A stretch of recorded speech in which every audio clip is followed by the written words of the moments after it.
আবু জুহাইফা রদিয়াল্লাহু আনহু থেকে বর্ণিত, তিনি বলেন, আমি রসূলুল্লাহ সাল্লাল্লাহু আলাইহি ওয়াসাল্লামকে চামড়ার একটি লাল তাঁবুতে দেখলাম এবং তার জন্য অজুর পানি নিয়ে বেলাল রদিয়াল্লাহু আনহুকে উপস্থিত দেখলাম। আর লোকেরা তার অজুর পানির জন্যে প্রতিযোগিতা করছে। কেউ সামান্য পানি পাওয়ামাত্র তা দিয়ে শরীর মুছে নিচ্ছে, আর যে পায়নি সে তার সাথীর ভেজা হাত থেকে নিয়ে নিচ্ছে।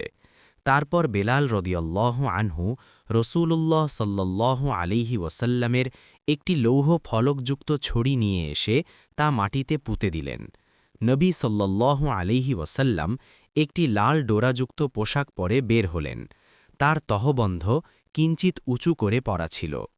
সে ছড়িটি সামনে রেখে লোকদের নিয়ে 2 রাকাত সলাত আদায় করলেন, আর মানুষ ও জন্তু জানোয়ার ওই ছড়িটির বাইরে চলাফেরা করছিল। সহিহ বুখারী ৩৬৯